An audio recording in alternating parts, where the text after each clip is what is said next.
Ngayon, ang ating tutorial mga lods ay ang paano mag-charge ng Freon at saka yung paano ang mga tamang paraan sa pag-charge natin ng Freon sa water dispenser.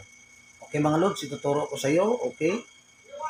Panoorin niyo mga lods, mga master, ang paano natin ituturo ang proper na pag-charge ng Freon sa water dispenser natin. Okay mga lods, mga master, panoorin ang ating video. Okay?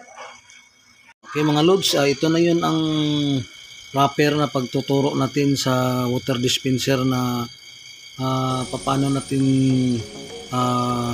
mag-charge ng Freon. Yan o. Pag napansin nyo mga lods, yan o, yung blue pipe, yan o, yung blue hose pala. Yung blue hose, yan o, nilagyan ko ng access valve. Yan. Kita nyo mga lods, mga master, yung access valve, tsaka nilagyan ko ito ng filter dryer, yan, na flare type siya to. So, ito yung mga loads na lagay ko mga loads. So, yan o. Ito yun siya ang access valve na sinusolda natin dito. Gamit ito yung mga map gas natin. Yan. Ano sa pagsusolda. Yan. Pagkatapos, pinakabitan natin, nag-install tayo ng filter dryer. Yan na flare type. Flare type na yun. Ito na yung gauge natin. Yan.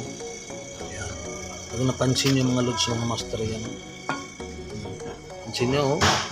Yan, yung hose natin na pula, yan, dito sa refrigerant tank natin, yan, oh. Yung hose na pula natin, nasa sa refrigerant tank, tsaka dito sa tagiliran ng ating pressure gauge, yan, kita nyo, yan. At saka ito naman yung blue hose natin, kita mo, doon naman yung papunta sa access valve na ating kinakabit. Yan o. Yan. Yan ang proper na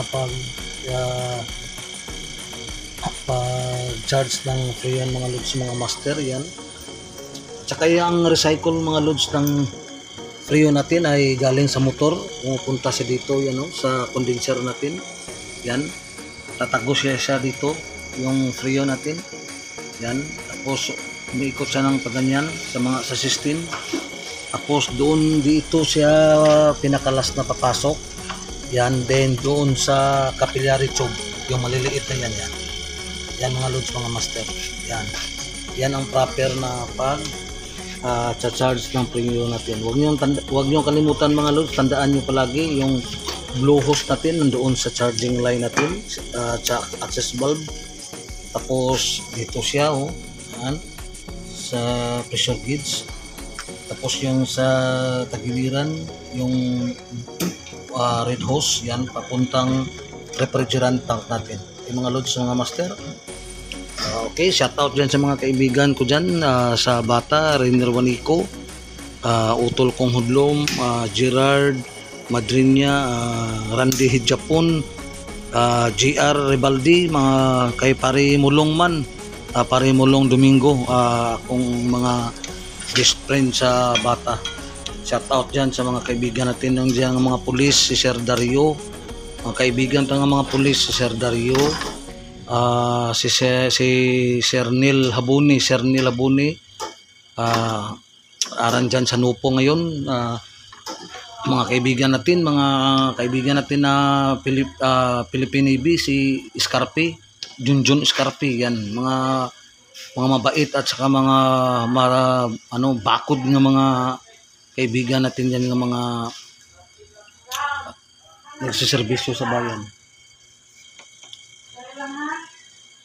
Kay mga loads, mga master, yan sila ang mga pinalangga natin ng mga nagsiservisyo sa bayan natin, sa ating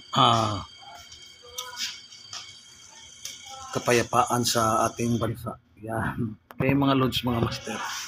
Yan. Yung mga gamit natin, mga loads, mga master, yan o.